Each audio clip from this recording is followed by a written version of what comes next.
संसदेच्या हिवाळी अधिवेशनात आजही निलंबन सत्र सुरूच होतं। त्यावरून विरोधकांनी पुन्हा एकदा एकजूट दाखवत संसदेच्या आवारात मोर्चा काढला।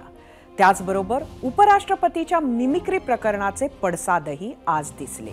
सगळ्यात महत्त्वाचं म्हणजे भाजपनं आज गल्ली ते दिल्ली मेगा प्रोटेस्ट केला आणि मिमिक्री प्रकरणातून विरोधकांवरच दबाव आणला। दोन्ही गोष्टींचं विश्लेषण आपण करणार आहोत। सुरुवात करूयात विरोधकांच्या निषेध मोर्चानं। संसदेच्या घुसखोरी प्रकरणानंतर विरोधी पक्षांनी जोरदार विरोध सुरू केला। सभागृहात गोंधळ सुरू केला। त्यावर सरकारनं निलंबनाचं अस्त्र उगारलं आणि विरोधी खासदारांचं निलंबन सत्र आजही सुरूच होतं। आजही काँग्रेसच्या 3 लोकसभा खासदारांचं निलंबन झालं आणि 18 डिसेंबर पासून सुरू झालेल्या निलंबनाचा आकडा विक्रमी 146 वर गेलाय। इकडे सभागृहात विरोधी खासदारांची संख्या कमी झाली, तीच संख्या संसदेबाहेर दिसली। आज सकाळी सकाळी दिल्लीचं तापमान 10 ते 15 अंशावर घसरलं। 81 वर्षांचे मल्लिकार्जुन खरगेंच्या नेतृत्वात इंडिया आघाडीचा मार्च सुरू झाला। त्याच थंडीत 83 वर्षांचे शरद पवारही होते। त्यांच्यासोबत त्यांच्या गटातील सगळेच खासदार आणि इंडिया आघाडीतील अनेक ज्येष्ठ नेतेही निषेध मार्चमध्ये सामील होते। सोप्या शब्दात सांगायचं झालं तर निलंबन सत्रानंतर विरोधकांची एकजूट आजच्या मोर्चात तरी दिसली, पण काँग्रेसचे माजी अध्यक्ष राहुल गांधी विरोधकांच्या या मोर्चातून गायब असल्याचं पाहायला मिळालं। याच मोर्चानंतर काँग्रेस अध्यक्ष मल्लिकार्जुन खरगे आणि राष्ट्रवादी काँग्रेसचे अध्यक्ष शरद पवारांनी काय प्रतिक्रिया दिली पाहूयात। की बात है वो सदन में ठीक है, सदन के बाहर कुछ हुआ तो इसमें अभी यहाँ मैंने कुछ किया तो इसकी जिम्मेदारी मेरे या मेरे भारतीय नेता के ऊपर आएगी। और सदन के बाहर तो किसी ने कुछ किया इस पर वह सोच सकता है, क्योंकि वो काम सदन का नहीं था, सदन का बाहर था। अगर आप सदन में नहीं बोलेंगे तो कहाँ बोलेंगे? ये दुर्दैव है कि शाह साहब भी वहां पर नहीं आए हाउस में और प्रधानमंत्री नहीं आए। क्या हुआ इसके बारे में उन्होंने नहीं बताया। याच विषयाला अनुसरून आम्ही प्रश्न विचारला होता। तो प्रश्न पाहण्यासाठी आपण जाऊया आपल्या पोल सेंटरला। आजचा आपला दुसरा प्रश्न, खासदारांचं निलंबन इंडिया आघाडीला मतभेद विसरून लवकर एकत्र येण्यात मदत करेल का? तुम्हाला सांगायचं होतं होय किंवा नाही।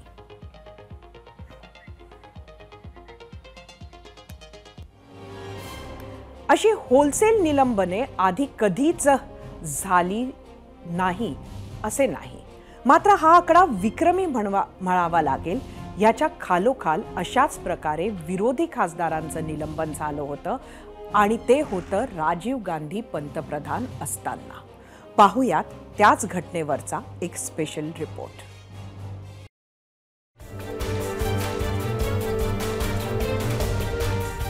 इंडिया आघाडीच्या बैठकीनंतर आज काँग्रेस अध्यक्ष मल्लिकार्जुन खरगे यांनी काँग्रेस कार्यकारिणीची बैठक बोलावली। 5 राज्यातल्या विधानसभा निवडणुकीतील काँग्रेसची कामगिरी, इंडिया आघाडीतील जागा वाटप आणि संसद सुरक्षेच्या मुद्द्यावरून सुरू असलेला गदारोळ चर्चेच्या केंद्रस्थानी असल्याचं बोललं जात आहे। खासदारांचं निलंबन हा काळा दिवस किंवा लोकशाहीचा मुर्दा अशा पद्धतीच्या प्रतिक्रिया हे प्रकरण घडायला लागले तेव्हापासून येत आहेत। आतापर्यंत 146 खासदारांचं निलंबन झालंय। हे रेकॉर्ड ब्रेक आहेच, मात्र असंच एक मोठं निलंबन इतिहासात झालं होतं आणि ते होतं 63 खासदारांचं काँग्रेसच्या राजवटीत 1989 मध्ये राजीव गांधी पंतप्रधान असताना। यावेळी निलंबनाचं कारण ठरलाय गोंधळ आणि त्याही वेळी निलंबनाचं कारण होतं गोंधळाचंच। यावेळी मुद्दा आहे संसदेत झालेल्या घुसखोरीचा, तर त्यावेळी मुद्दा होता ठक्कर आयोगाच्या अहवालाचा। माजी पंतप्रधान इंदिरा गांधींच्या हत्येविषयीच्या कटाबाबत ठक्कर आयोगाचा अहवाल हा संसदेत सादर करण्यात आला होता। इंदिरा गांधींचे विशेष सहाय्यक आणि काँग्रेसमधील एक पॉवरफुल नेते समजले जाणारे RK धवन यांचीच या सगळ्या इंदिरा गांधींच्या हत्येच्या कटामध्ये मुख्य भूमिका होती, अशा स्वरूपाचा ठपका हा ठक्कर आयोगाच्या अहवालातून ठेवण्यात आला होता। ठक्कर आयोगाचा अहवाल संसदेत टेबल झाला तेव्हा विरोधकांच्या भावना तीव्र होत्या, पण त्यालाही राजकीय किनार होतीच. RK धवन हे राजीव गांधींच्या टीमचे महत्त्वाचे सदस्य होते आणि नंतर पक्षाचे राष्ट्रीय सचिवही झाले. आज सत्तेत बसलेली भाजप तेव्हा विरोधात होती आणि खासदारही फक्त 2 होते.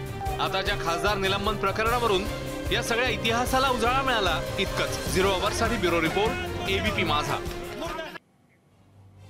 आज विरोधक जर रागावले होते तर सत्ताधारीही उद्विग्न होते. विरोधकांनी दिल्लीत मोर्चा काढला तर सत्ताधाऱ्यांनी देशभरात आंदोलने केली. दोघांचेही म्हणणे आहे की लोकशाहीला अशोभनीय असे वर्तन घडले. पण हे वर्तन म्हणजे नक्की कोणते? तर विरोधकांसाठी त्यांच्या खासदारांचे झालेले निलंबन हे आणीबाणीसारखे, तर सत्ताधीशांसाठी राज्यसभा सभापतींची आणि देशाच्या उपराष्ट्रपती जगदीश धनखड यांची तृणमूल खासदार कल्याण बॅनर्जी यांनी केलेली मिमिक्री आणि राहुल गांधी यांनी मोबाईलवर त्याचा काढलेला व्हिडिओ हा संसदेचा अपमान करणारा. महाराष्ट्रात मुंबई, अकोला, संभाजीनगर, गोंदिया, रत्नागिरीत भाजप कार्यकर्त्यांकडून निषेध करण्यात आला.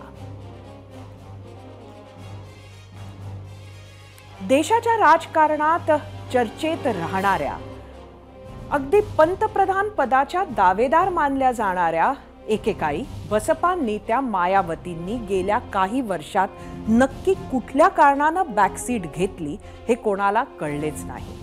आज मात्र त्या एकूण परिस्थितीवर बोलायला सामोरे आल्या. पण एकूण राजकीय संसदेची भेदलेली सुरक्षेपासून उपराष्ट्रपतींची मिमिक्री ते खासदारांचं निलंबन असं रण पेटलेलं असताना मायावतींनी खासदारांचं निलंबन योग्य नसल्याची प्रतिक्रिया तर दिली, पण दुसरीकडे राज्यसभेचे सभापती जगदीप धनखड यांची मिमिक्री करणं दुर्दैव असल्याचंही सांगत समतोल साधला. आणि त्यामुळेच आधीच्या मायावती नक्की कुठं हरवल्या हा प्रश्न कायम राहिला.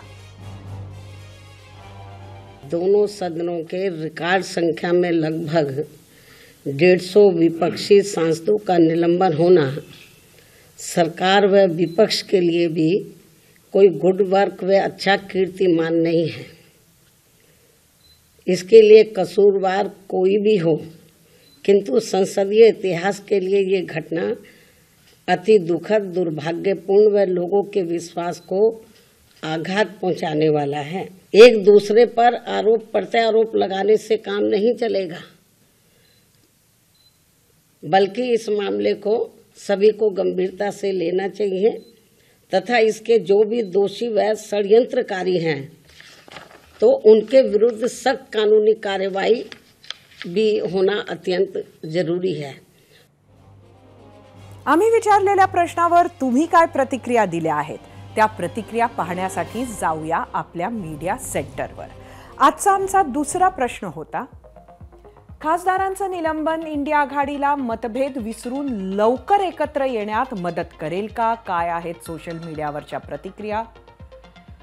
एक्सवरून धोंडप्पा नांदे, लोकशाहीमध्ये सक्षम विरोधी पक्ष हवाच, पण इंडिया आघाडीमध्ये सर्व पक्ष शेवटपर्यंत एकत्र राहतील हे सांगणे कठीण आहे.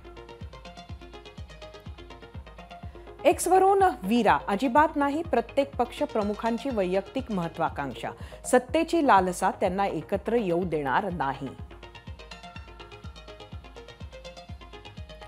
फेसबुकवरून अनंत बोरसे, पीठासीन अधिकाऱ्यांनी सभागृहाचे कुटुंब प्रमुख या मानसिकतेतून काम करायला हवे.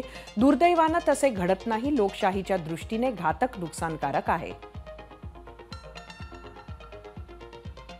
इंस्टाग्रामवरून नागेश अक्कलकोटे, होणारं निलंबन संधी मानून इंडिया आघाडी भक्कम होईल की नाही माहीत नाही, पण या निमित्तानं NDA बदनाम होते. आम्ही विचारलेल्या प्रश्नावर तुम्ही काय प्रतिक्रिया दिल्या आहेत त्या पाहण्यासाठी जाऊया आपल्या पोल सेंटरला. आजचा आपला प्रश्न परत एकदा सांगते, खासदारांचं निलंबन इंडिया आघाडीला मतभेद विसरून लवकर एकत्र येण्यात मदत करेल का? एकूण 13,000 मतं यूट्यूबवर. 81% लोकांनी होय म्हटलं, 19% नाही. इंस्टाग्रामवर एकूण 2,000 मतं. 88% लोकांनी होय म्हटलंय, 12% नाही. फेसबुकवर.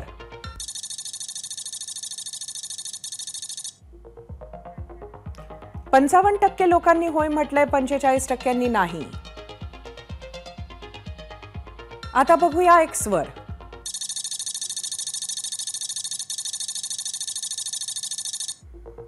सदुसष्ट 67% लोकांनी होय म्हटलंय, 33% नाही.